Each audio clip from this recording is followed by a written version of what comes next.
Selamat pagi kawan-kawan semua. Hari ini saya dan kawan-kawan akan membincangkan tentang tajuk tanggungjawab terhadap diri kepada anda semua. Tajuk yang pertama ialah hubungan dengan Tuhan.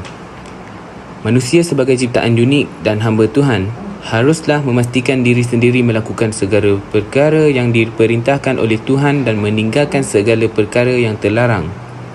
Tuhan bukan sahaja menciptakan manusia untuk hidup dan memenuhi muka bumi ini, namun Dia menciptakan manusia supaya manusia menyembah dan beribadah kepada Dia kerana Dia adalah Sang Pencipta. Oleh itu, manusia perlulah sedar akan kedudukan dirinya sebagai hamba Tuhan dan sedar akan tanggungjawabnya untuk menjaga hubungannya dengan Tuhan.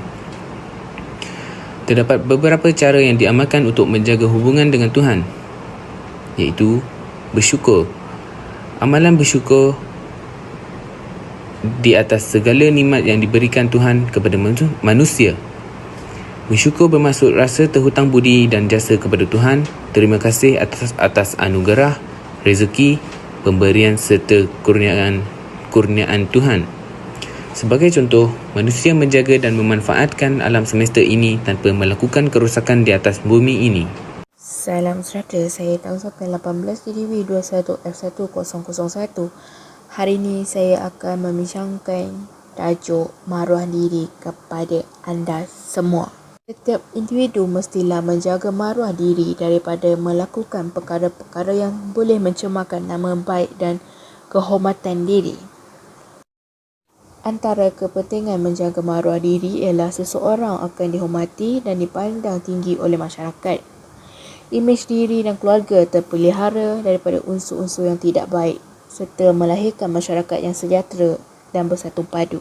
Cara-cara untuk menjaga maruah diri terdiri daripada pemakaian yang sopan, pergaulan yang sopan dengan menjaga batasan dan percakapan dengan bahasa yang sopan atau tidak terkasar. Pemakaian yang sopan. Individu perlu memakai pakaian yang sopan, menutup aurat serta tidak ketat dan jarang bagi perempuan. Selain itu, kita hendaklah memakai pakaian yang kemas dan bersih supaya tidak mendatangkan kemudaratan kepada diri sendiri. Ini merupakan contoh-contoh pemakaian yang sopan bagi anda semua. Terusnya, pergaulan.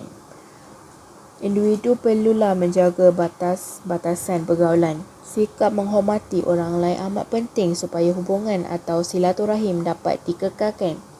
Sebagai contoh, menghormati ibu bapa, jiran tetangga dan orang lain dalam apa-apa jua situasi supaya tidak timbul perselisihan atau salah faham antara satu sama lain.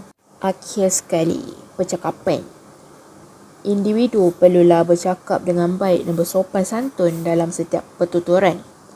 Selain itu, kita juga hendaklah berlemah lembut dan menggunakan bahasa yang sopan apabila berinteraksi atau berkomunikasi dengan orang di sekeliling kita. Selamat sejahtera, nama saya Anzazin, nombor matrik 18 DDS2F1012 kelas DDS2A.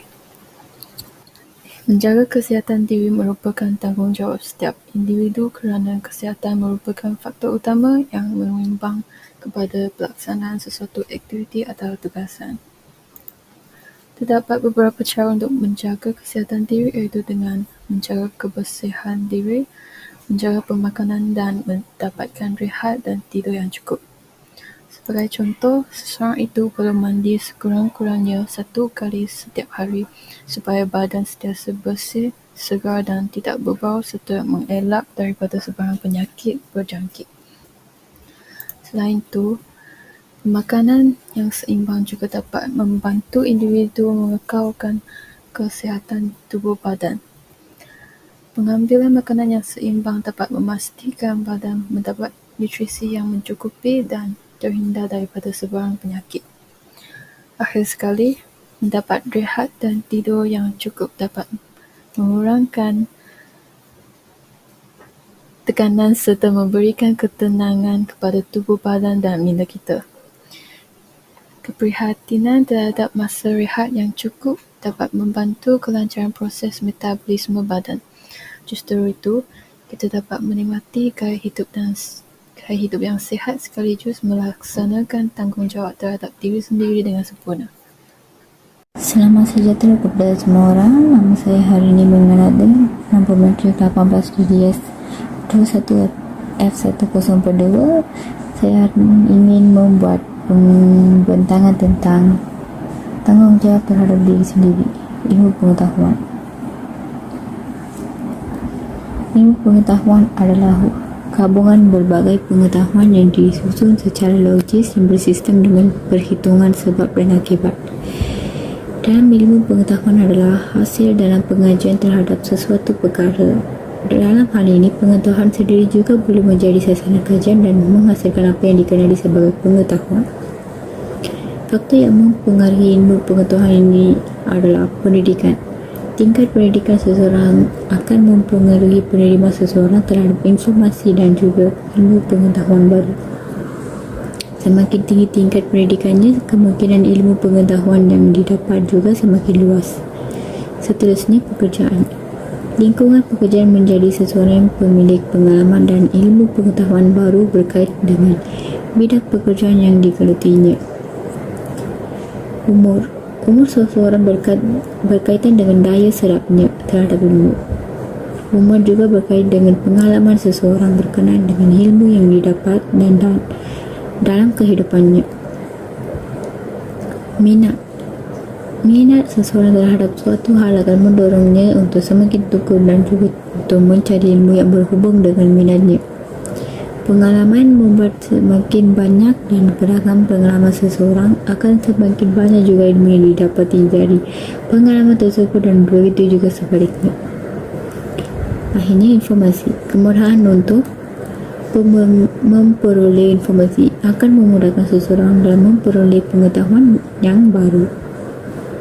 Manfaat ilmu pengetahuan ini adalah meningkatkan kualitas pemikiran manusia, membuka jalan dalam memecahkan permasalahan hidup. Temuan-temuan ilmu pengetahuan yang menghasilkan teknologi membuat kehidupan menjadi lebih mudah dan efisien, meningkatkan kualitas kehidupan manusia. Secara kesimpulannya, kita dapati bahawa setiap individu yang di atas muka bumi harus melaksanakan segala tanggungjawab yang penting terhadap diri sendiri dan keluarga. Pertama kali, kita perlulah menjaga hubungan dengan Tuhan dengan sentiasa bersyukur atas nikmat yang diberikan kepada kita di atas muka bumi ini. Selain itu, kita juga perlu menjaga maruah diri dan maruah keluarga dengan tidak melakukan perkara-perkara yang tidak senonoh, dengan melibatkan diri dengan darah dan pergaulan bebas. Yang penting sekali, kita wajiblah menjaga kesihatan dan kebersihan diri setiap masa. Sebagai contoh, kita perlulah rajin mandi, membersihkan diri setiap hari dan membasuh tangan apabila menyentuh barangan. Akhir sekali, kita jangan lupa ilmu juga penting bagi setiap individu. Ibu bapa perlu mendidik anak-anak untuk rajin membaca, menulis dan ringan tulang untuk belajar sejak dari mereka kecil lagi.